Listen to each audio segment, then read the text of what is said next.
여러분, 오늘은 주님의 오심을 고대하는 대림절 마지막 주일입니다.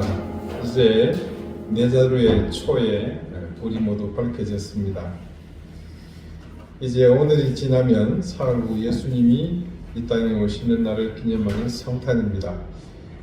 오늘도 우리는 그 간절함을 담아 함께 주님께 예배하고자 합니다.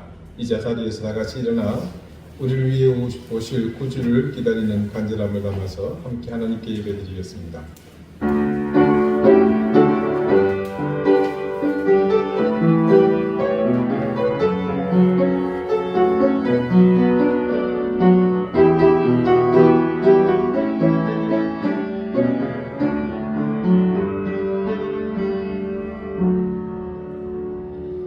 성문으로 나아가라. 백성이 올 길을 닦으라. 큰 길을 수축하고 수축하라.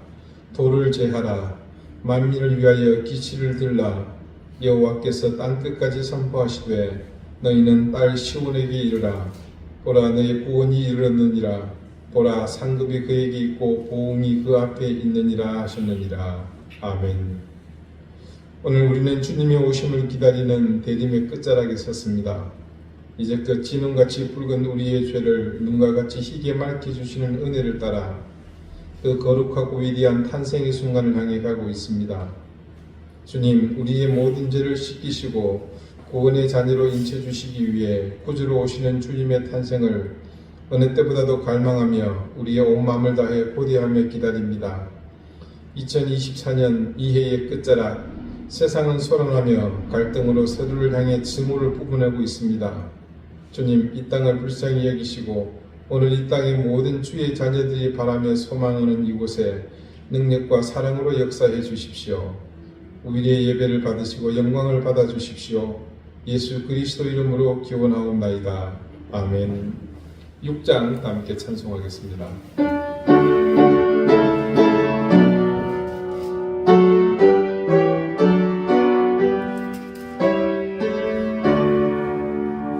목소리 높여서 주 찬양하여라.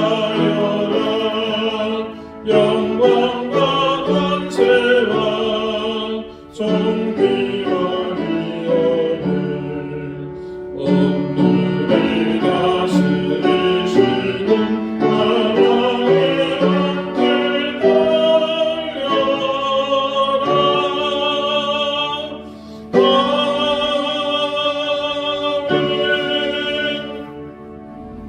이제 다 함께 참회의 기도를 드리겠습니다.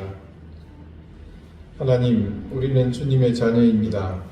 그리고 우리 삶은 언제나 하늘나라를 지향하며 천국의 소망을 따라 사는 사람들입니다. 하지만 우리가 그런 사실을 망각한 채 그 중요한 사실과 가치를 더럽히는 삶을 살았습니다. 흙 속에 묻혀 있어도 진주는 진주인 법인데 우리는 스스로 보배를 지니고 있으면서도 우리가 가진 이 값진 보화를 하찮은 돌처럼 여기며 우리 스스로 어둠의 길을 택했습니다. 빛이신 주님을 우리는 어둠으로 드러냈고 소망이신 주님을 우리는 절망으로 왜곡되게 보이게 했습니다. 사랑과 연합, 일치와 화해가 필요한 이 시대에 우리는 무능했고 무관심했으며 그래서 철저한 방관자였습니다. 인류를 구원하기 위한 기쁜 소식인 복음은 오로지 나와 내 가족만을 위한 도구였으며 그것을 주신 하나님의 의도와는 전혀 무관하게 이기적 바람들을 채우는 일에만 필요했습니다. 하나님, 온통 세상이 우리같이 왜곡된 믿음 때문에 빛에 거하지 못했으며 불의와 거짓이 넘쳐나게 되었습니다. 우리가 이 모든 죄를 지었음을 고백하며 주님 앞에 용서를 구하고 주님의 자비를 구합니다. 우리를 불쌍히 여겨 주십시오. 이제는 하나님과 나만이 하는 은밀한 죄를 생각하며 계속해서 침묵 가운데 참회의 기도를 드립니다.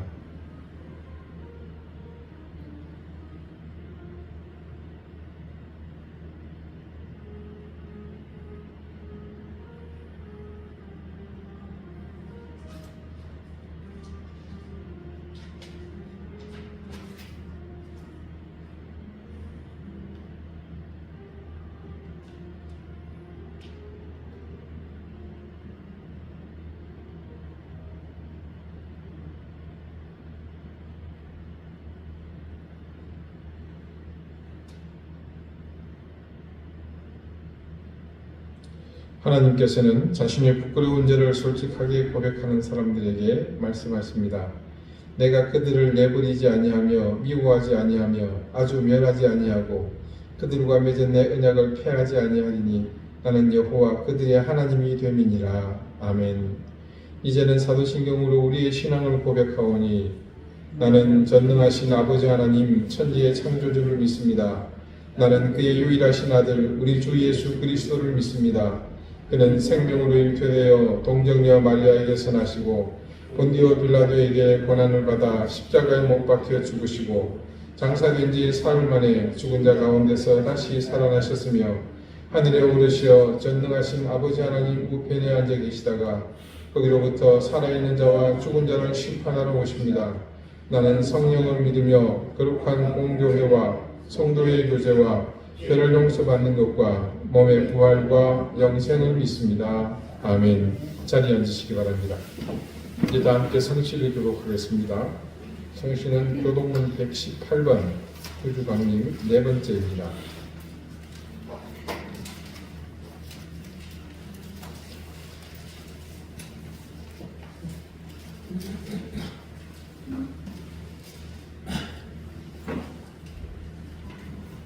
나는 시온의 의가 빛같이 예루살렘의 구원이 횃불같이 나타나도록 시온을 위하여 잠잠하지 아니하며 예루살렘을 위하여 쉬지 아니하여 주시자. 이방 나라들이 너의 공의를 뭇 왕이 다 네 영광을 볼 것이요 너는 여호와의 이름으로 정하실 새 이름으로 이끌게 될 것이며 나는 또 여호와의 손의 아름다운 보안 네 하나님의 손의 왕관이 될 것이라.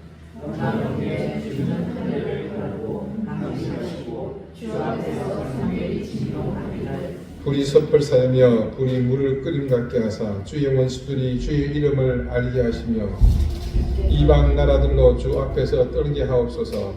주께서 강림하사 우리가 생각하지 못한 두려운 일을 행하시던 그때에 산들이 주 앞에서 진동하였사오니 주 외에는 자기를 악망하는 자를 위하여 이런 일을 행할 시를 옛부터 들은 자도 없고 귀로 들은 자도 없고 눈으로 본 자도 없었나이다. 아멘. 기도드리겠습니다. 임마누엘 하나님, 하나씩 하나씩 대림을 고대하며 밝히던 촛불이 이제 모두 채워졌습니다. 진홍같이 붉었던 우리의 죄가 이렇게 이사야 선지자의 예언처럼 눈과 같이 희어졌습니다. 주님의 보혈이 없이는 도무지 용서받을 길이 없는 죄인이기에 이 거룩한 성탄을 기다리며 우리는 주님의 오심이 얼마나 엄청난 사건인지 다시 한번 확신하며 이 놀라운 은혜에 감사와 찬양을 드립니다. 하나님, 지금 이 세상은 어떤 힘으로도 감당하지 못할 거대 악이 세상의 민심을 휘어잡고 있습니다. 어느 때보다도 우리가 깨어 맑은 정신으로 기도하게 하시고 우리의 생각과 욕심 그리고 얕은 지식을 내려놓고 주님의 말씀에 집중하게 해 주십시오. 한계가 있는 인생의 유한함으로 세상을 보지 않게 하시고 아무도 승자가 없는 이 분열과 다툼의 끝에 기다리고 있는 공멸 속에서 우리만이라도 하나님의 뜻 앞에 온전히 겸비할 수 있도록 인도해 주십시오. 올해 성탄은 더욱 그 간절함이 더합니다. 우리의 죄를 사하시기 위해 우리 가운데로 오시는 주님이시기에 그 구원의 빛이 분열과 증오를 부추기는 어둠의 세력을 몰아내고 이 땅을 사랑과 연합으로 막힌 담을 흘러내시는 그 주님의 은혜가 대신 채워지는 역사가 있기를 간절히 구합니다. 하나님, 이 나라와 민족을 불쌍히 여겨 주십시오. 들끓는 민심이 단지 의를 향한 외침이 아니라 분열을 넘어 서로를 향한 증오와 저주로 이어지며 해방 이후의 극한 진영의 대립보다 더한 극한의 대치로 이어지고 있습니다. 누구에게도 어떤 이득도 없는 이 악순환의 고리가 속히 끊어지게 해 주십시오. 민심을 가라앉히고 선의 길로 인도해야 할 책임 있는 자들은 자신들의 욕심을 채우기 위해 모든 수단을 자신들의 영역을 위한 도구로만 사용할 뿐입니다. 민심을 부추기고 자신의 이익을 챙기는 이런 악행을 저지르는 사람들이 반드시 심판받게 하시고 악한 영의 시도는 반드시 하나님의 능력 앞에 무너지게 해 주십시오. 국제사회는 전쟁의 풍화로 지금도 처처의 수많은 생명이 이 순간도 목숨을 잃고 있습니다. 그들을 불쌍히 여겨주시고 이 겨울이 가기 전 모든 것이 종식되기를 간절히 바라오니 전장의 총성이 멈추게 해 주십시오. 이제 서서히 본격적인 추위가 밀려오고 있습니다. 도움의 손길이 필요한 이웃들을 보살피는 일에 우리가 앞장서게 하시고 게을리하지 않게 해주십시오. 또한 추위보다 더 강력한 사랑의 온기로 이 겨울을 함께 이겨낼 수 있도록 인도해 주십시오. 태국 북부 치앙마이에 사역하는 신주용 선교사의 사역 현장을 주님께서 지켜주십시오. 수마로 인해 무너진 곳을 극복하고 있는 곳들, 특별히 맥켄 한센 병원과 모든 지역 가운데 하나님의 특별하신 은혜가 함께 하시기를 구합니다. 우리 사랑하는 이den교회 교우들을 지켜주십시오. 우리 사랑하는 가족들에게 은혜를 덧입혀 주십시오. 가정의 평강을 더해 주시고 생업의 복을 더해 주십시오. 무엇보다 자녀들의 앞길을 열어주시고 지루고로 고통받는 가족들을 회복해 주십시오. 이제 주님 말씀을 듣습니다. 우리의 귀를 여시고 우리의 지평을 열어 주의 말씀 앞에 겸비하는 이 시간 되게 해 주십시오. 예수 그리스도 이름으로 기도드립니다. 아멘.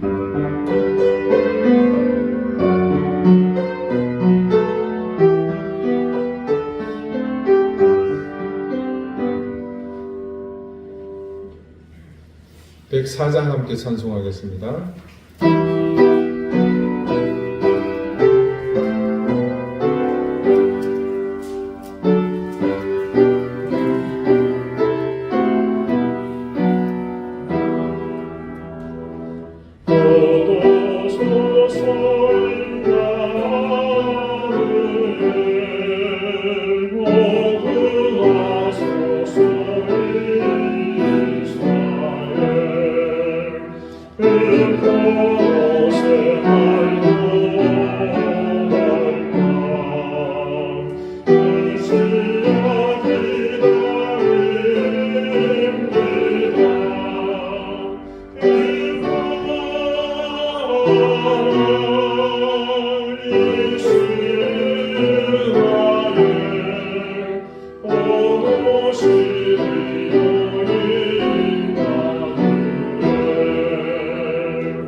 오늘 하나님께서 우리에게 주시는 말씀은 에베소서 6장 1절에서 3절까지 말씀입니다.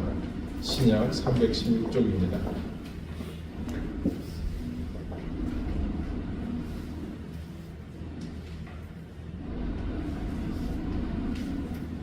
에베소서 6장 1절에서 3절까지의 말씀을 제가 읽겠습니다. 이제 다 같이 자리에서 일어나 하나님의 말씀을 경청하십시오. 자녀들아, 주 안에서 너희 부모에게 순종하라. 이것이 옳으니라.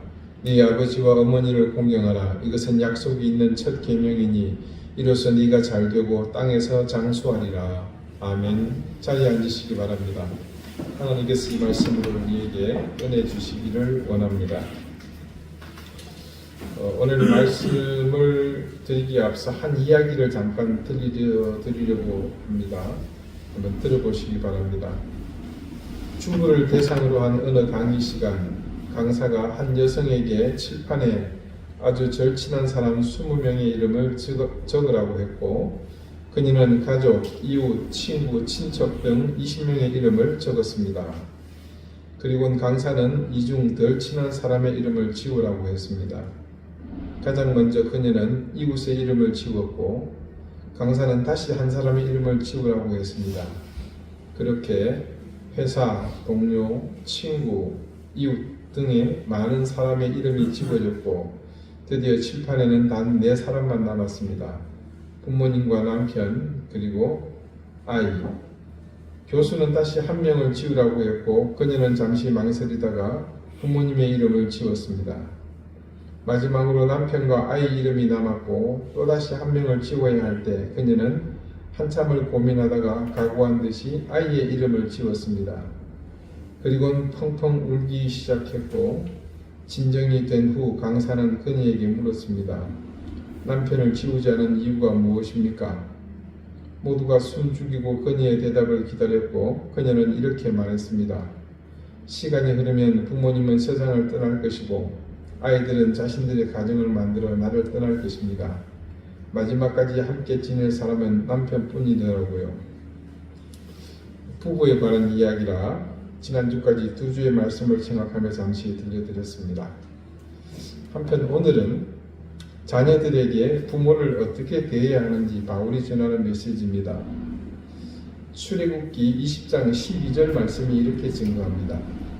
내 부모를 공경하라. 그리하면 네 하나님 여호와가 내게 준 땅에서 내 생명이 길리라. 이것은 하나님께서 이스라엘 백성에게 주신 10계명 중 5번째 계명입니다. 쉽게 말해서 하나님의 명령이라는 말입니다. 우리 부모는 천사도 아니었고 성자는 더더욱 아니었습니다. 부모는 단지 인간이었을 뿐입니다. 그렇기에 우리 부모에게도 수많은 허물이 있었을 것이고, 자녀들은 그 허물을 고스란히 기억하고 있습니다. 부모와 자식은 오랜 세월 함께 살아가는 관계이기에 차라리 남이었으면 주지도 받지도 않았을 상처를 부모로부터 받았습니다. 그래서 모두의 마음속에는 부모에 의해 핥혀진 상처 자국이 뚜렷이 남아있고, 부모와 관련하여 기억하고 싶은 것보다 그래서 오히려 잊어버리고 싶은 것이 더 많을 수도 있습니다. 하나님께서 그 모든 사정을 아시기에 우리에게 부모를 존경하라고 명령하지 않으셨습니다. 부모를 사랑하라고도 명령하지 않으셨습니다. 부모를 존경하라면 존경하지 못할 자녀들이 분명히 있습니다. 부모를 사랑하라면 자식의 작은 그릇으로는 부모를 사랑할 수 없는 자식들도 틀림없이 있습니다. 그래서 하나님께서는 우리에게 부모를 공경하라고 명령하셨습니다. 사랑과 존경 없이도 공경은 가능하기 때문입니다. 주변의 나이든 어른을 사랑하지 않고 존경하지도 않지만 끝나단지 그분들이 우리보다 인생을 먼저 살았다는, 긴 인생을 살았다는 이유만으로도 그분들을 공경할 수 있는 것과 마찬가지입니다. 부모를 공경하라는 하나님의 명령은 그러므로 우리가 질 수 없는 멍에를 우리에게 지우려는 것이 아니라 우리를 사랑하시는 하나님의 우리에 대한 사랑의 배려입니다. 하나님께서 모세에게 10계명을 주실 때는 2 돌판에 적어 주셨습니다. 첫 번째 돌판에는 제1계명부터 4계명까지, 즉 하나님과 사람에 대한 관계에 관한 계명들이고, 나머지 5계명부터 10계명까지는 나머지 돌판에 사람과 사람과의 관계에 관한 계명들을 기록해서 주셨습니다. 그 2번째 돌판의 첫 번째 계명이 5계명입니다. 그 5계명이 조금 전에 읽어드린 바로 그 말씀, 네 부모를 공경하라는 겁니다. 인간관계에서 가장 중요한 것이 자기 부모를 공경하는 것임을 하나님께서 그런 식으로 천명하신 겁니다. 사실 제가 어린 시절에 중학교쯤 것 같은데 이 10계명을 처음 대하면서 5계명, 인간에 대한 계명이 부모에 대한 계명인 것을 보고 많이 놀랐었습니다. 사실 살인도 있고 여러 가지도 있지만 그래서 어린 생각에도 이것이 참 중요하다는 생각을 했던 기억이 있습니다. 왜 하나님은 사람에게 무엇보다도 사람과 사람 사이에 지켜야 될 계명에 자기 부모를 공경할 것을 명령하셨겠습니까? 이유가 있습니다. 그 첫 번째 이유는 자식에게 부모는요 보이지 않는 하나님의 눈에 보이는 대리인이기 때문입니다. 창세기 27장 34절 38절 2절의 말씀을 각각 보면요 에스가 그의 아버지의 말을 듣고 소리 질러서 슬피 울며 아버지에게 이르되 내 아버지여 내게 축복하소서 내게도 그리하소서. 또한 에스가 아버지에게 이르되 내 아버지여 아버지가 빌 복이 이 하나뿐이리이까 내 아버지여 내게 축복하소서 내게도 그리하소서 하고 소리 높여 우니. 여러분 짐작하시겠지만 이것은 동생 야곱이 부당한 방법으로 부당하기보다는 사실은 야비한 방법이었죠. 장자의 축복권을 가로챘음을 뒤늦게 알게 된 큰아들 에스가 아버지 이삭에게 자기에게도 축복해 줄 것을 간청하면서 방송대곡하는 것입니다. 우리는 에스가 왜 이렇게까지 슬피 우는지 이해 못합니다. 그러나 그들에게 있어서 그 계명을 주신 하나님에게 있어서 그 하나님을 경외하는 그들에게 있어서 바로 이 사실 아버지가 하나님의 대리인임을 그들은 알았기 때문입니다. 우리 자식이 내 자식 아닌 하나님의 자녀이듯이 우리의 부모는 부모로서의 의미만을 지니는 것이 아닙니다. 명심합시다. 부모는요 눈으로 볼 수 없는 하나님의 눈에 보이는 이 땅의 대리인입니다. 그래서 부모를 공경할 수 있는 사람이 하나님도 공경할 수 있는 겁니다.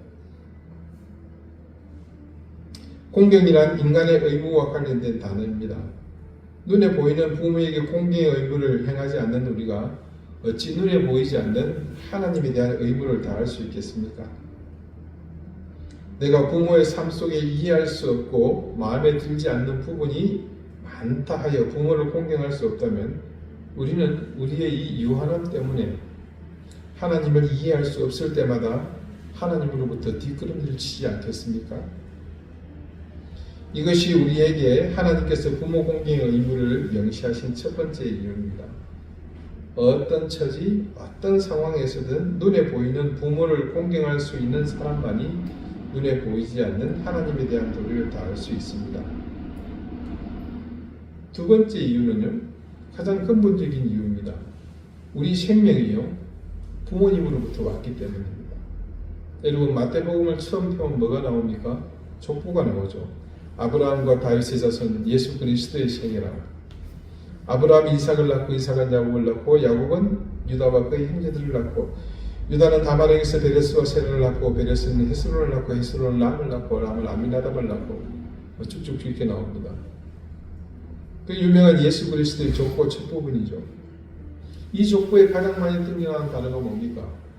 낳고 낳으니라. 부모가 낳지 않았다면, 다시 말해서 부모로 통하지 않고서는 절대로 새로운 생명이 존재할 수 없다는 뜻입니다. 그래서 예수님에게도 어머니인 마리아가 있지 않습니까? 지금 내가 주님과 함께하는 진리의 삶에 감격하며 감사드리고 있다면 그것은 내가 지금 생명을 가졌기 때문입니다. 내게 생명이 없었더라면 전혀 불가능한 일입니다. 그러나 나의 생명은 나 스스로 얻은 것이 결코 아닙니다. 하나님께서 우리의 부모를 통해 우리를 이 땅에 태어나게 하셨습니다. 만약 하나님께서 다른 부모를 통로로 삼으셨다면 지금 이 순간에 우리는 이 땅에 절대 존재할 수 없습니다. 부모가 나를 위해 생명의 통로가 되어 주셨다는 것만으로도 우리는 부모를 공경해야 할 이유가 있습니다. 혹 이렇게 반문할 수도 있죠. 나는 원치도 않았는데 왜 태어나게 했느냐고. 차라리 태어나지 않았더라면 좋을 뻔했다고. 하지만 이 세상에서 이보다 더 무책임한 말이 어디 있습니까? 그런데 그렇게 생각하는 사람이요, 자기 생명에 대한 애착은 또 왜 그리 강한지 모를 일입니다. 그만큼 누구나 생명을 소중히 여긴다는 증거입니다. 여러분, 살아있다는 것은 그 자체가 아름답지 않습니까? 설령 부모의 삶 속에 존경할 수 없는 부분이 있다고 할지라도 나에게 아름다운 생명을 지어준 그 부모님을 공경해야 합니다. 세 번째는요, 내 생명이 부모님에 의해서 양육되었기 때문입니다. 자, 여러분 성경 다 같이 한번 찾아봅시다. 출애굽기 2장 1절에서 10절입니다. 창세기 다음 출애굽기죠. 출애굽기 2장 1절에서 10절 제가 읽어보겠습니다. 레위 가족 중 한 사람이 가서 레위 여자에게 장가들어 그 여자가 임신하여 아들을 낳으니 그가 잘생긴 것을 보고 석 달 동안 그를 숨겼으나 더 숨길 수 없게 되매 그를 위하여 갈대 상자를 가져다가 역청과 나무 진을 칠하고 아기를 거기 담아 나일 강가에 갈대 사이에 두고 그의 누이가 어떻게 되는지를 알려고 멀리 섰더니 바로의 딸이 목욕하러 나일강으로 내려오고 시녀들은 나일 강가를 거닐 때에 그가 갈대 사이에 상자를 보고 그녀를 보내어 가져다가 시녀를 보내어 가져다가 열고 그 아기를 보니 아기가 우는지라 그가 그를 불쌍히 여겨 이르되 이는 히브리 사람의 아기로다. 그의 누이가 바로의 딸에게 이르되 내가 가서 당신을 위하여 히브리 여인 중에서 유물을 불러다가 이 아기에게 젖을 먹이게 하리이까? 바로의 딸이 그에게 이르되 가라 하매 그 소녀가 가서 그 아기의 어머니를 불러오니 바로의 딸이 그에게 이르되 이 아기를 데려다가 나를 위하여 젖을 먹이라. 내가 그 싹을 주리라. 여인이 아기를 데려다가 젖을 먹이더니 그 아기가 자라매 바로의 딸에게로 데려가니 그가 그의 아들이 되니라. 그가 그의 이름을 모세라 하여 이르되 이는 내가 그를 물에서 건져내었음이라 하였더라. 여러분 이스라엘 백성이요 애굽에서 노예살이할 때 너무 번식을 잘하니까 좀 표현이 그렇습니다만 인구가 급감을 하니까 위기를 느낀 애굽의 왕 바로가 앞으로 너네들은 사내가 태어나면 무조건 죽여라 그렇게 하지 않았습니까? 근데 그런 서슬프른 영향이 있었음에도 불구하고 이 여인이 그 아이를 살려내게 되죠. 목숨을 걸고 지금 아이를 살렸습니다. 그 여인은 믿음으로 아이의 목숨을 건졌을 뿐 아니라 지혜로 공주의 양아들이 된 아이를 다시 자기 품에 품고 자기 저주로 양육했습니다. 이 아이가 커서 자기 백성을 그 애국 땅에서 해방시킨 모세가 되지 않습니까? 모세는 절대로 자기 혼자 스스로 모세가 된 것이 아닙니다. 부모의 목숨을 건 사랑과 헌신 속에서 모세로 양육된 것입니다. 여러분 바로 이게 우리 모두의 이야기입니다. 나 자신이 홀로 서기까지 부모의 손길이 얼마나 많이 필요했는지 여러분이 자식 키우면서 지금 배우고 있잖아요. 이미 다 배운 분도 계시고 우리가 자녀 때문에 밤잠을 설치고도 이튿날 하루 종일 아이에게 매여 있어야 하는 것과 똑같은 과정을 거치면서 우리의 부모는 우리를 양육했습니다. 그때는 지금과도 비교할 정도로 할 수 없을 정도로 열악했죠. 자, 여기 계신 분들 중에서 일회용 기저귀 차보신 분 계십니까? 아무도 안 계시죠? 요즘 챙기저귀 쓰는 사람 어디 있습니까? 그죠? 특히 80이 넘은 분들, 그 부모님들은 일제강점기와 한국전쟁을 치르면서도 우리를 양육했습니다. 그때는요, 따라서 살아남는 게 유일한 삶의 목적이었습니다. 우리 부모님들은 그 거친 시절을 거치면서 우리를 이처럼 살아남게 했습니다. 내 부모의 삶이 마음에 들지 않는다 해서 부모를 공경할 수 없다면 그것은 지금 내가 누리고 있는 나 자신의 생명에 대한 모독입니다.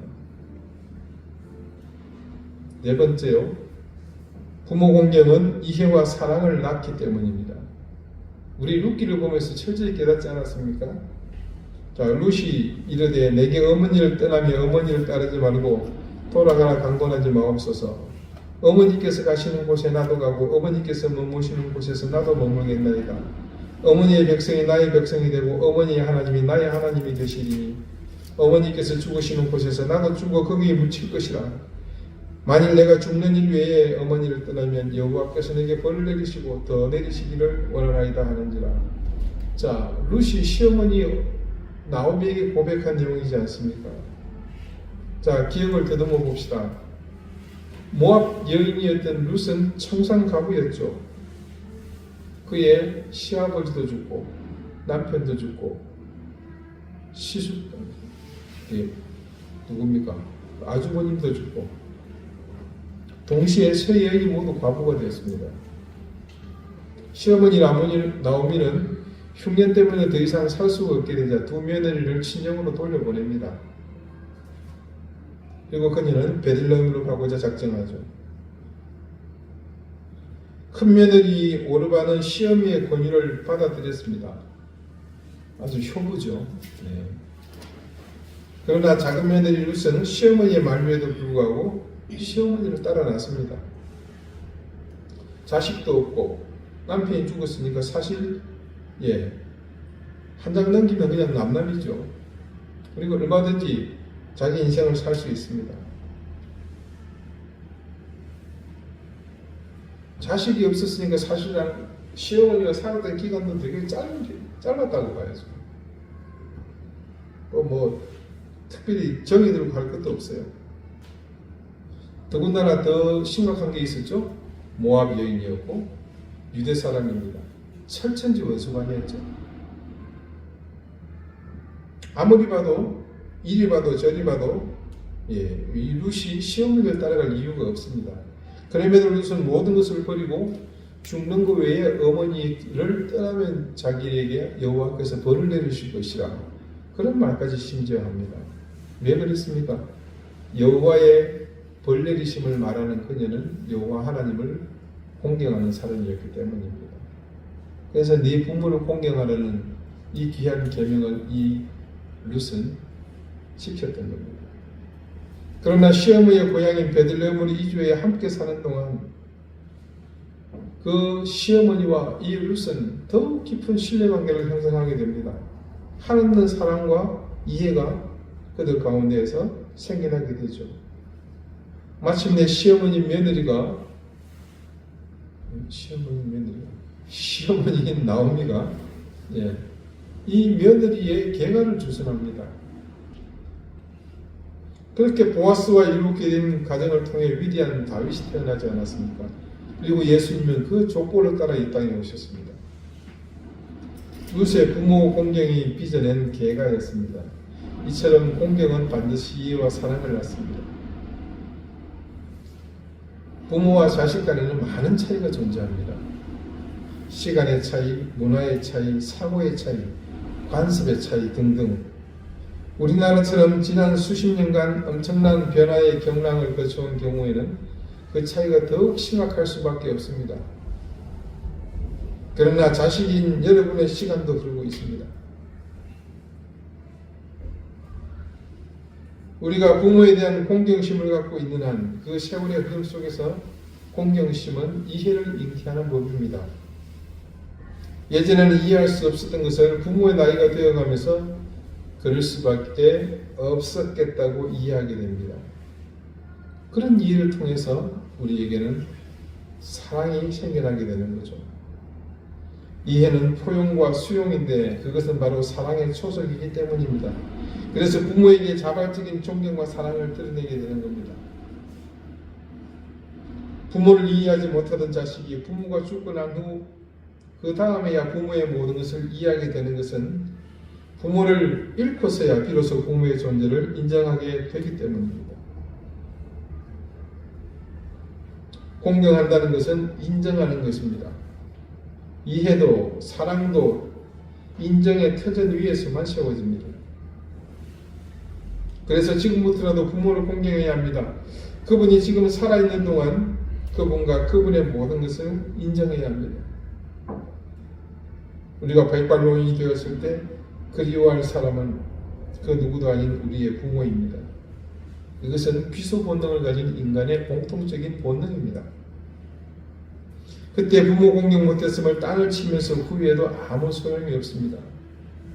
그런데도요, 인간은 어리석게도 그 길을 지금 또 가고 있습니다. 마지막으로 하나님께서 우리에게 부모를 공경하라 한 이유는요, 심은 대로 거두기 때문입니다. 갈라디아서 6장 7절이 이렇게 증거합니다. 스스로 속이지 말라. 하나님은 업신여김을 받지 아니하시나니 사람이 무엇으로 심든지 그대로 거두리라. 심은 대로 거두는 것은 만고불변의 진리입니다. 그것은 하나님께서 만드신 법칙입니다. 내가 정말로 사랑하는 자녀가 먼 훗날 부모인 나를 어떻게 대하는지 알고 싶다면요, 지금 내가 부모를 대하는 그 모습을 보면 잘 드러납니다. 내 자녀가 내게 보고 배운 것을 그대로 나에게 되돌려 줄 것이기 때문입니다. 내가 부모를 못마땅히 하면 나도 자식으로부터 못마땅히 함을 당할 것입니다.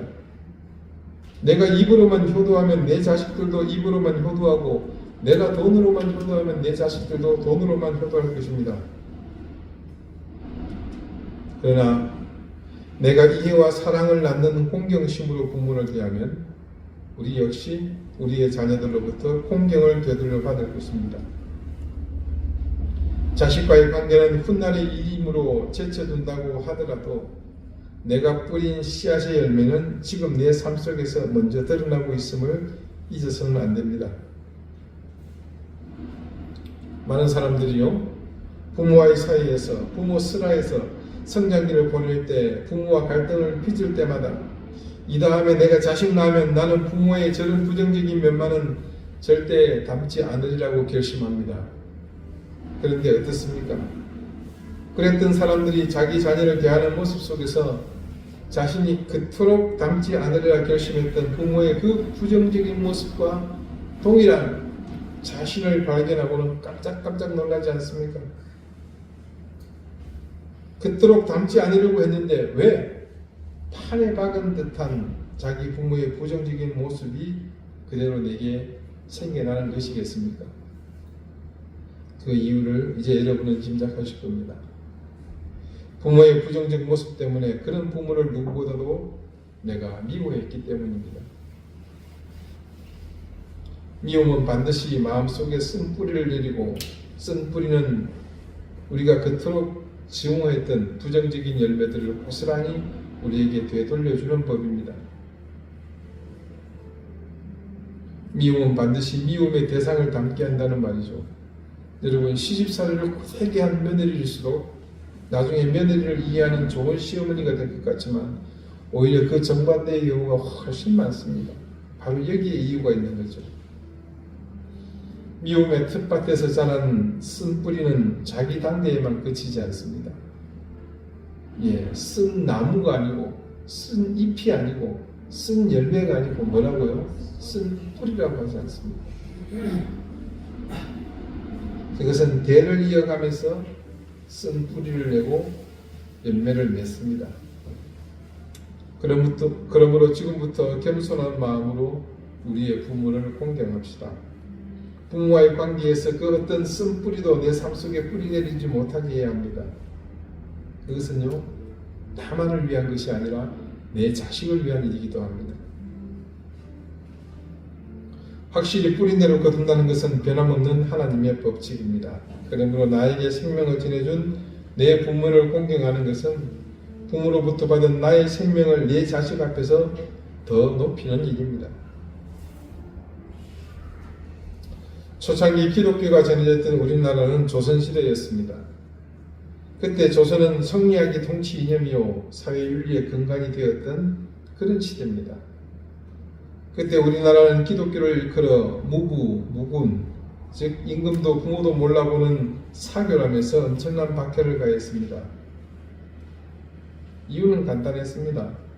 임금에 대한 것은 제쳐두고라도 죽은 부모에게 제사를 지내지 않는다는 이유로 기독교를 아주 부도덕한 종교로 취급했거든요. 사실요, 여러분, 한꺼풀만 벗겨놓고 보면은요, 부모를 몰라본다고 타박하는 그들의 잣대가 얼마나 모순인지 우리는 잘 압니다. 무엇이든 과하게 주장하는 것은 항상 주장하는 그 주체에 심각한 문제가 있기 때문입니다. 유독 여러 가지 경전에 가까운 고전들을 통해서 효를 강조했던 그 시대를 보면요, 얼마만큼 불효가 많았는지를 되레 추정하게 됩니다.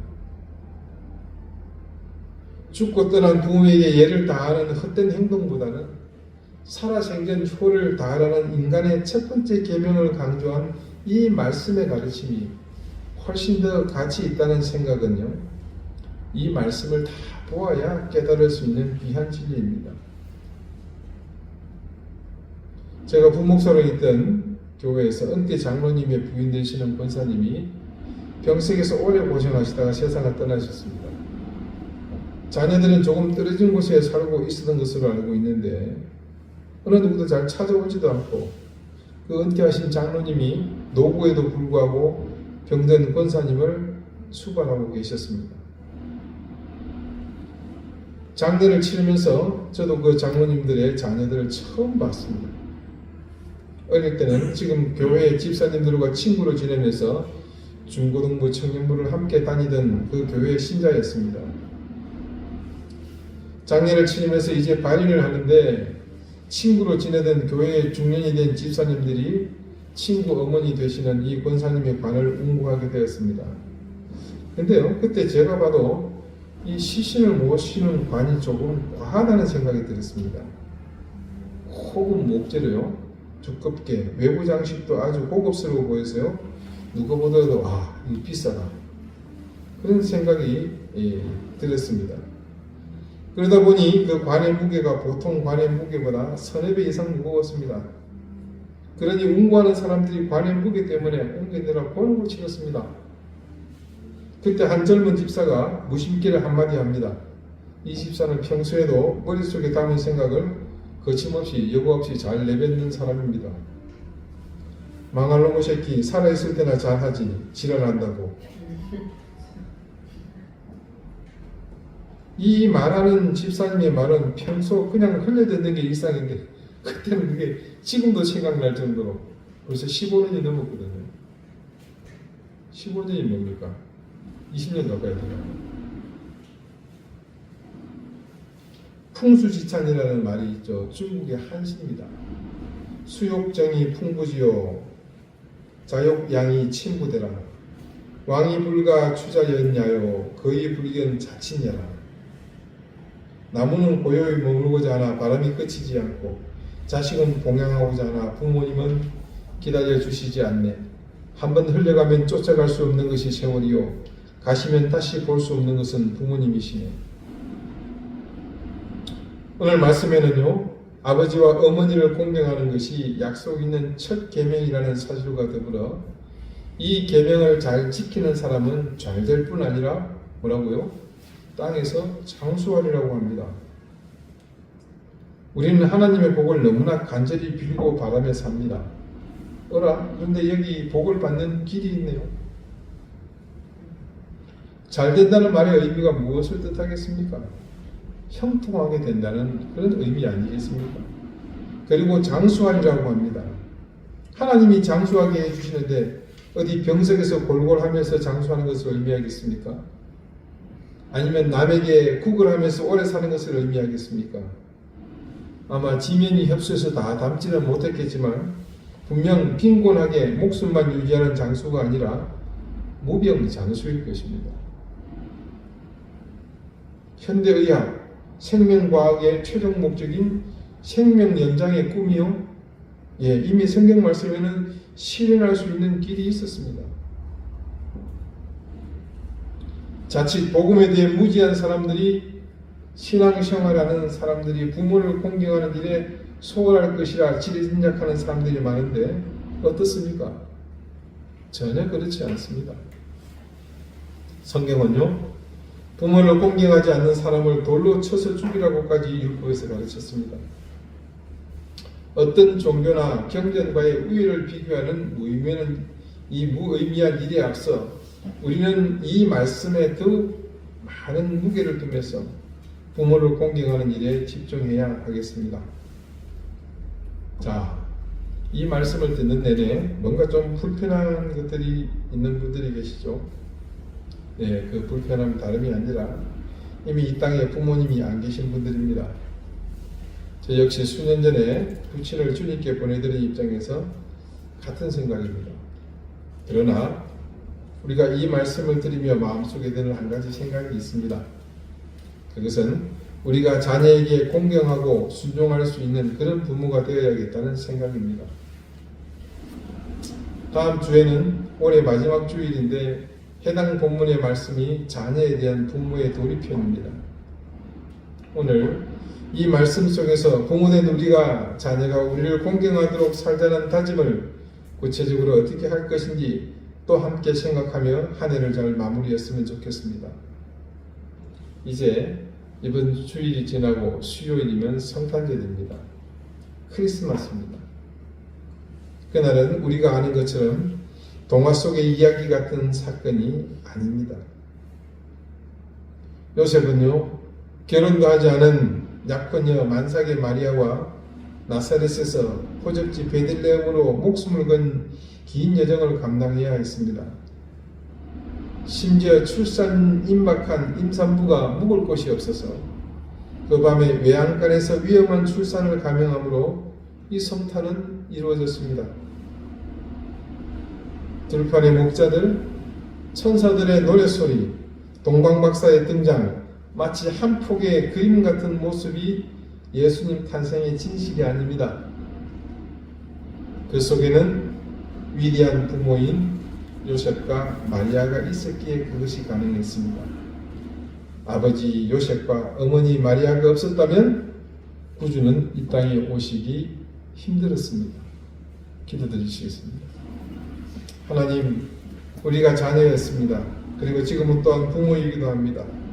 부모에게 하나님께서 순종하라시면서 또한 공경하라 말씀하신 그 뜻을 잘 새기며 우리의 역할을 잘 감당하게 해주십시오.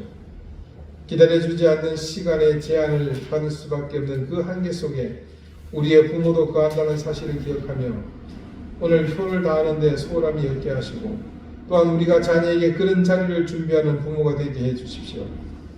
만사의 형통함을 소망하며 또한 무병장수를 바라는 인간의 근본에 있는 욕망에 대한 모든 대답이 여기 있다는 사실을 또한 기억하며 순종하며 공경하는 자녀가 되게 해주십시오. 예수 그리스도 이름으로 기도드립니다. 아멘. 109장 함께 찬송하겠습니다.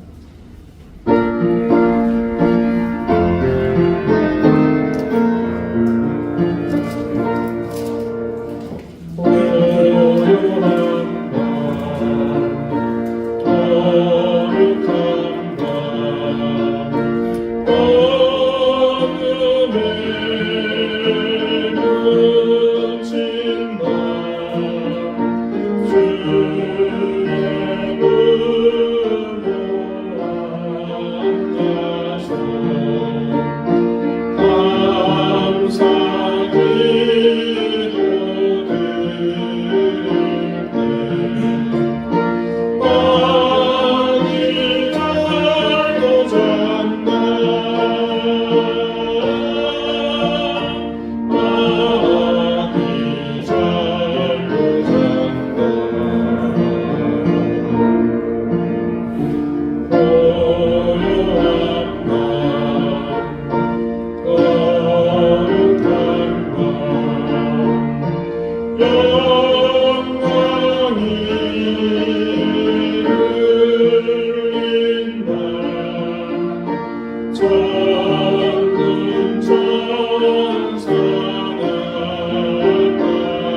땅에 오신 구주 예수 그리스도께 우리의 마음과 정성을 다해 귀한 예물을 드립니다.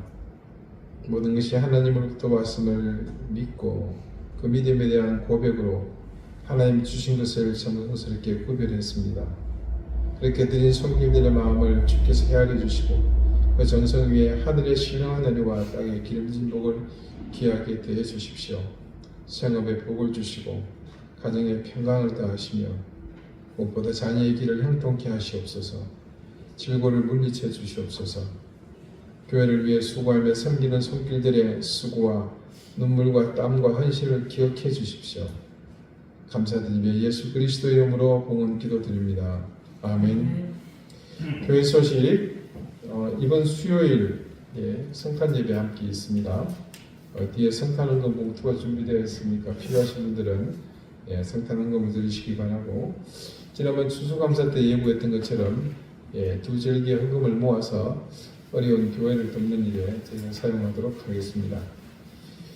성탄 예배는 우리 어린이들과 함께 드리는데요. 우리 어른들이 우리 교회 아이들을 위해서 성탄 선물을 조그마한 거 준비했으면 좋겠습니다. 물론 크다고 해서 제가 타박을 하거나 혼을 내는 건 절대 없습니다. 우리 아이들이 지금 5명이거든요. 이렇게 5개 정도를 준비해 오셔서 주시면 좋겠고, 이거는 강매 사항은 아닙니다. 마음에 감동이 있는 분들만 이렇게 하셨으면 좋을 것 같습니다. 계속해서 기도 제목을 보시고 기도해 주시고요.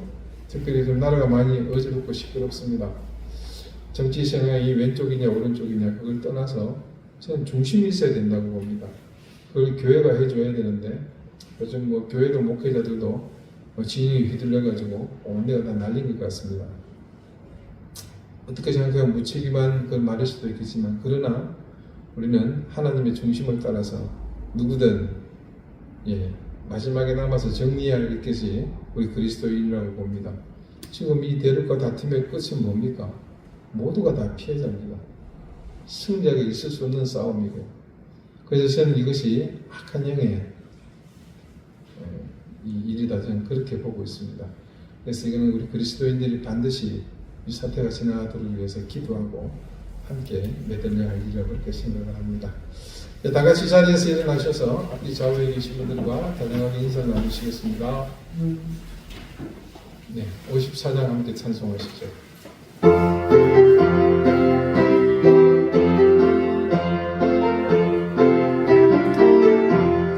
주여오늘 구하오니 어디 가네 하시고 사랑나라 주의로 이리로 타시고 환영 같은 세상에서 항상 인도하소서. 주의 모든 말씀 듣고 또한 감사합니다. 구원받은 주의 성도 너희들을 대하시며 하나님을 위하여 번창 되시옵소서. 아멘.